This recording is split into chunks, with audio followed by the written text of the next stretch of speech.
again to another Aga Calera Reacts. Today we'll be watching why the Americas still aren't connected by a road, by a real life lore. Another good channel with a lot of information about history and geography. So let's just start. And let's play start. Start. Last year across 2022, 250,000 people took the extremely difficult decision to flee from their homes and travel to Colombia, before trekking further north through Central America and Mexico towards their final destination and goal: safety and a new life in the United States of America. This was the largest number of people in history who have ever made this journey in a single year. But now in this year of 2023, there were already worrying signs that even more people are making this journey than last, shattering the all-time record once again. And for all the hundreds of thousands of people who are making this difficult journey right now, one intimidating obstacle stands in their way higher than all of the others: the infamous Darien Gap between the borders of Colombia and Panama, and the frontier between the South American and North American continents. This region is without a question one of the most dangerous locations on the planet, and it is called a gap because for more than 100 kilometers here between the Colombian town of Turbo and the Panamanian town of Yaviza, there aren't any roads at all, and there isn't even really any civilization either. It's just a 100-kilometer wide expanse of dense, wild, largely uncharted and untamed rainforest and mountains that is nearly impassable to cross with any motorized vehicles. People have tried before, but only 7 expeditions in history have ever managed to cross the Darien Gap with a 4-wheeled vehicle, and it usually took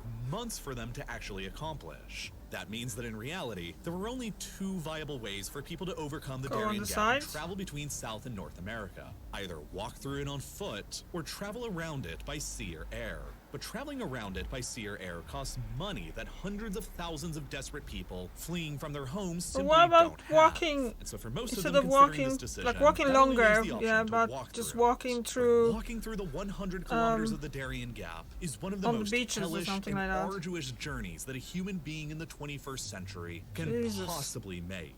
The difficulties and dangers that a walk through the gap poses are legion, and they all begin with the region's geography and climate. The gap exists only about 800 kilometers north of the equator, which means that the sun is always present and temperatures throughout it remain tropical and hot all across the year. Temperatures can easily soar up to 35 degrees Celsius or 95 degrees Fahrenheit.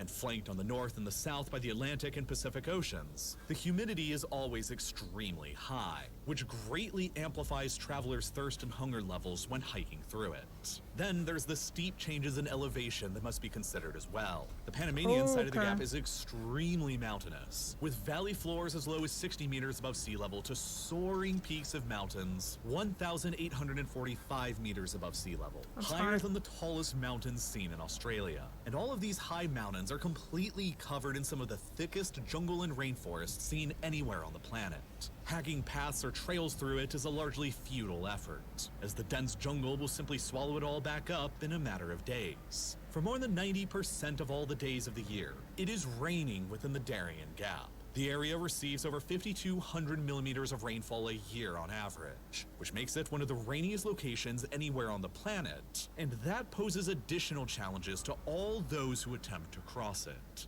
There are several rivers that run through the gap that must be crossed, and none of them have any bridges. But since torrential rainfall can happen in nearly any time, and especially during the rainy season between May and September, these rivers will frequently overflow and flood. This can generate sudden flash floods within the gap that can wash away travelers in their tents, or even trigger landslides higher up in the mountainous terrain that can bury you whole. But despite the high levels of rainfall and the plethora of rivers, finding fresh water that is actually safe to drink within the gap is also a challenging task because of the lack of any civilization or development within it. That's already a lot of potential hazards, but that's just the geography and the climate. There's also the wildlife and diseases within the gap for travelers to worry about as well. Within the rainforest, there are all kinds of dangerous creatures. Poisonous frogs, venomous and aggressive snakes, venomous scorpions, and venomous spiders can all be found throughout here, and all can induce a major medical emergency in humans. But the most dangerous creatures of all within the gap are the nearly infinite mosquitoes and ticks, and the plethora of deadly diseases that they carry with them, like malaria, yellow fever, and dengue.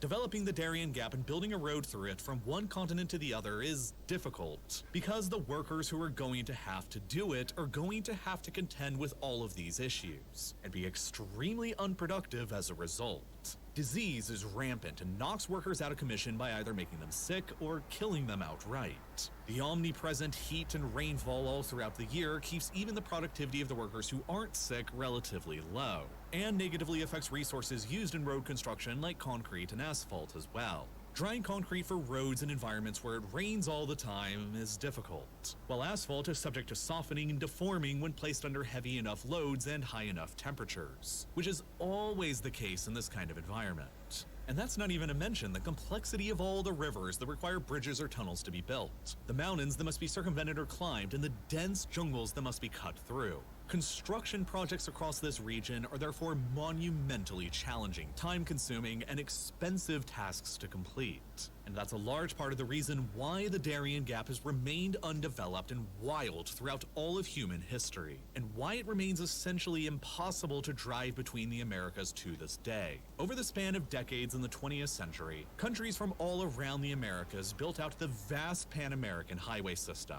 extending from Prudhoe Bay in the far north of Alaska on the Arctic Ocean to the southernmost tip of Argentina near the Magellan Strait. But the 100-kilometer stretch in the center of the system that would connect South America to North America was never actually finished. And that's what gave this region its name that we know it by today, the Darien Gap, the only remaining gap in the entire Pan-American highway system.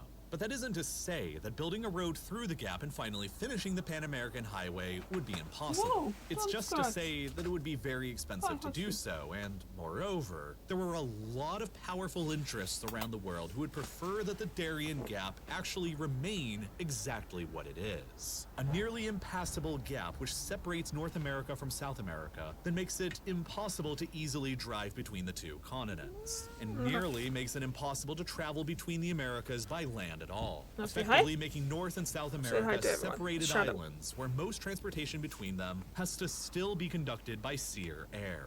Chief among the countries who would like to keep things this way are Panama and the United States, for a variety of reasons. You see, throughout the 19th century, Panama was merely a province of Colombia, and while Panama was connected to Colombia by land, the undeveloped and nearly impassable Darien Gap effectively made Panama an island of Colombia's. It was therefore difficult for Colombia to maintain its authority and sovereignty within Panama, and so a growing Panamanian independence movement began naturally taking shape.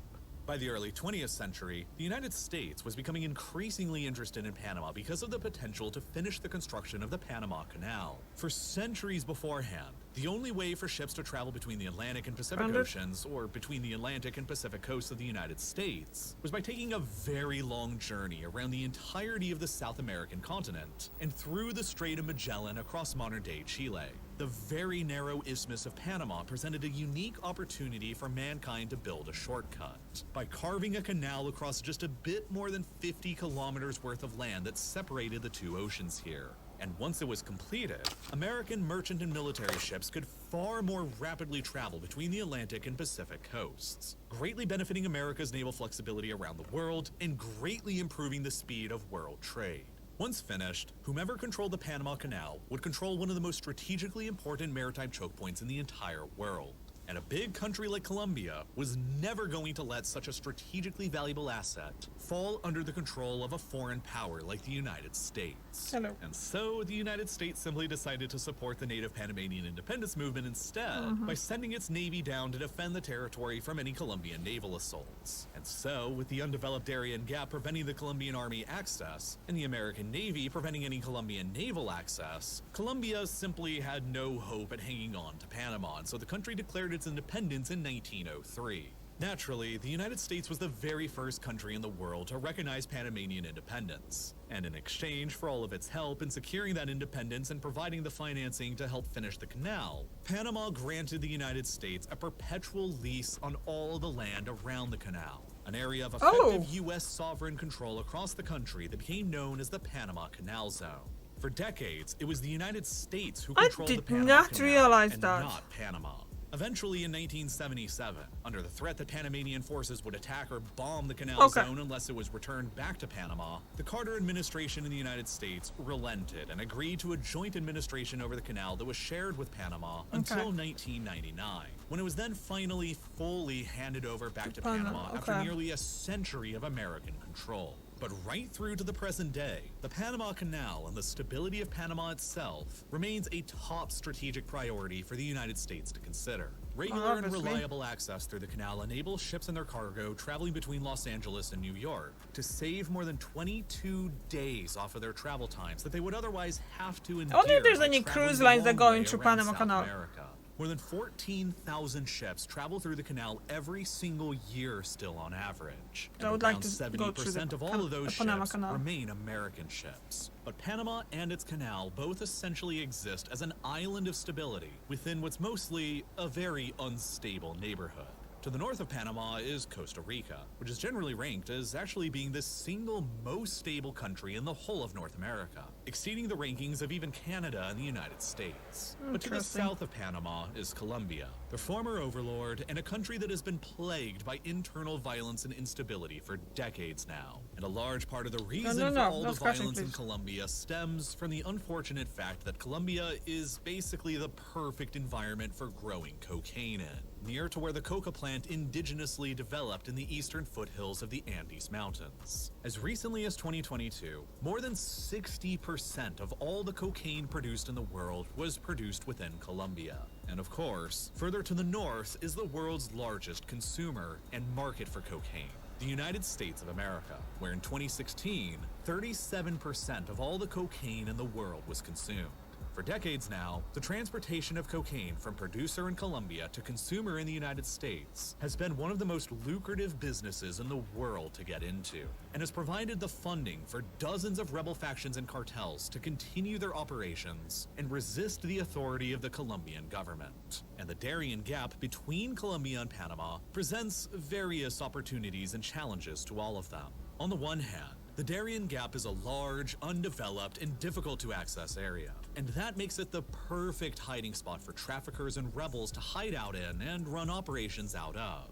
But on the other hand, the nearly impassable nature of the gap has posed a massive obstacle to drug traffickers in Colombia for generations to overcome in moving their illicit cargoes from Colombia to the United States. Initially, back in the early days of the drug trade in the 1980s, the easiest and cheapest way to move cocaine to the United States how did they go through loading it all up in small Panama boats or Canal? airplanes and Are then there just like sailing bridges or flying tunnels or directly something to like the that US underneath market it? itself, in places like Miami and Florida. But over Huh. time, the United States upped its Coast Guard patrols, improved security at all of its ports, and implemented new technologies like low-elevation radar and sonar that began to sharply restrict the ability of the cartels to export their products like this. That pretty much left funneling the cocaine by land up through Central America and into Mexico, before carriers would then sneak across the huge, sparsely populated and sparsely patrolled 2,000-mile-wide US-Mexico border, where the cocaine would make its way to market. But standing almost immediately in the way of this land route is, of course, the nearly impassable Darien Gap. In order to get around it, drug traffickers originating in Colombia will use boats laden with cargo to make a brief sea voyage to another part of Panama further beyond the gap, where the cocaine will then be consolidated and picked up by others who will run it overland all the way up to the United States. But these boats can be intercepted by Panamanian naval patrols, and they often are, since Panama routinely scores some of the largest and highest profile cocaine busts anywhere in the world. There's thus a concern that if a highway was ever finally constructed through the Darien Gap, it would finally provide an easy land transportation route between Panama and Colombia, and between Colombia and the United States, enabling the shifting of the drug trade to the new, easier transportation reality, which would create the potential for the greater spread of drug violence in Colombia to expand north more easily into Panama, as the various cartels and rebel factions fight over the newly created and easy-to-move-across choke point. Such a scenario would obviously threaten to upend Panama's current reputation for stability, and potentially threaten the year-round reliable access to the Panama Canal as well. And, moreover, the only reason why Panama was ever able to achieve its original independence from Colombia in the first place, all those years ago, was because the Darien Gap acted like its geographic shield, and prevented the Colombian army from simply marching in and restoring order. With a road piercing through that shield, a Colombia of the future could always hypothetically decide to re-invoke its historical claims to Panama. And that's a potential future that Panama and the United States would each simply like to keep impossible by never building a road in the first place. Panama is one of the few countries in the world who doesn't even have any armed forces, and they would probably like to keep things that way. So for those security reasons, there's very little political will anywhere in Panama to finish building the road to Colombia. But it's not the only security reason on the mind of the United States that's preventing their willpower. As I mentioned at the beginning of this video, the pace of migration coming towards the United States from around the world is growing, and it is increasingly being concentrated through the Darien Gap. For years, successive governments in the United States have made it increasingly difficult for people to illegally migrate to the country through sea and air. And under building pressure from Washington, Mexico has also dramatically expanded their visa requirements for entry into their country as well, which has sharply limited the ability of people to fly directly to the US border within Mexico itself. Over the past few years, then, most migrant people who want a chance at entering the United States have had to fly to South American countries like Brazil or Ecuador instead, where the visa requirements are a lot lower than in Mexico or the United States. And as the domestic situation gets worse in other parts of the Americas, more and more people are becoming migrants and heading towards Colombia for their chance at trekking through the Darien Gap and moving towards the US border by land. After the assassination of their president by unknown assailants in 2021, Haiti, a nation already reeling from centuries of oppressive colonialism and a devastating earthquake in 2010, has been inching ever closer into becoming the Western Hemisphere's only truly failed state. As gangs have taken over much of the capital and the government has pleaded for a foreign military intervention to come and restore order. Venezuela has been economically and socially struggling for over a decade now due to a long history of misguided and failed economic policies, while Ecuador and Colombia continue to struggle with the violence associated with the drug war. As such, tens of thousands of Haitians, Venezuelans, Ecuadorians, and others have all been attempting to flee towards safety and better opportunities in the United States. But most of them have no other choice but to head towards the Darien Gap and attempt to cross it by foot. It is not a decision to be made lightly. Hiking through the Darien Gap today is a roughly 10-day journey from beginning to end. And with no civilization within it at all, if something goes wrong, you're pretty much left on your own. There's no cell signal within the gap, which means there is no ability to call beyond it for help and no ability to use something like Google Maps to accurately track your location. Break a leg, get bit by a snake, or catch malaria, and there is no hospital to call, and no help to request to get you out.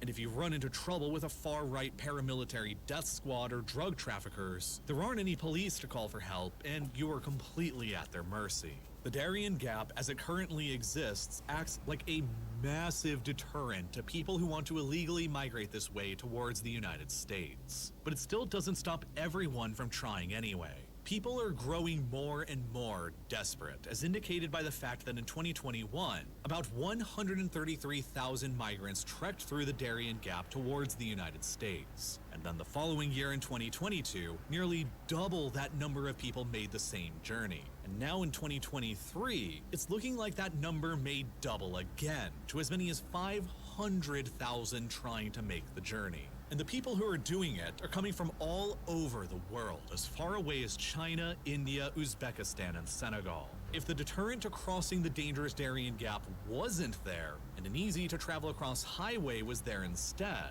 imagine how many more people would be trying to make the journey up towards the United States. Across 2022, the United States already arrested more than 2.2 million people for trying to cross the southern border illegally. And that's with the Darien Gap acting as a major deterrent to all of the travel coming from South America. So long as countries in the region like Haiti, Venezuela, Ecuador, and Colombia remain unstable and are generating large numbers of migrants, as long as South American countries grant easy visa access to pretty much anyone, and as long as the United States retains a harshly anti-migrant policy, the United States has pretty much no incentive to help build a highway through the Darien Gap that would otherwise finish the Pan-American Highway, but would also make it dramatically easier for migrants to travel to the United States, and for drug traffickers to more easily export their narcotics and violence into Panama, which would threaten to destabilize Panama and potentially destabilize the all-important Panama Canal itself.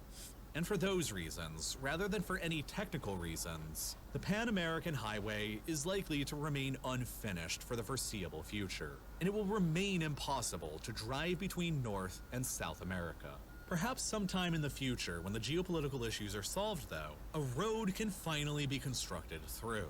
But when that day comes, the engineering challenges to do so will be difficult. You can learn more about the math and engineering that goes into these kinds of projects by visiting today's sponsor, Brilliant, who helped out tremendously with this video's production. Before making this video, I had a pretty basic understanding of concepts like geometry and algebra and how math helps to explain the world around us. But without a personal teacher to help explain things to me, almost everything that was any more complicated was just going right over my head. I've always struggled with learning math and science concepts, and I simply don't know what I don't already know, which makes asking the right questions online a difficult task. But then I went through Brilliant's courses on beautiful geometry, which took me through from the very basics I understood, tested my understanding along the way, and explained to me the correct answers in detail anytime I got something wrong.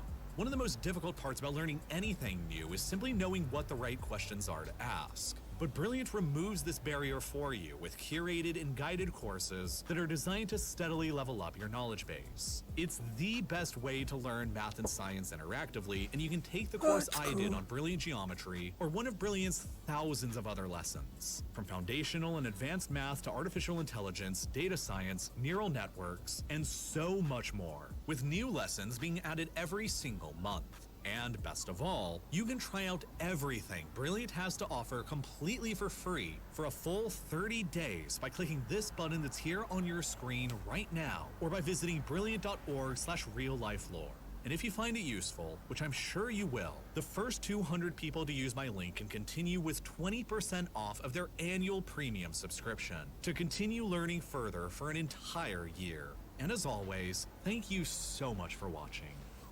You're welcome. Okay. That was very informative. Like, I knew there's a migrant crisis in the Mexico and up to the America and all that, like United States, but I never heard. I don't think I ever heard the numbers, the actual numbers, and those numbers are massive. So yeah. Like, damn. But yeah, he really explained it well why there is no road. Excuse me. And it does make sense from point of view of America not to have that road there, especially taking into account the Panama Canal. But now I'm really interested how to cross Panama Canal if you wanna go. You don't wanna go alongside, just wanna cross the Panama Canal itself. I have to look that up. Okay, thank you very much for watching, and I'll see you tomorrow. Bye.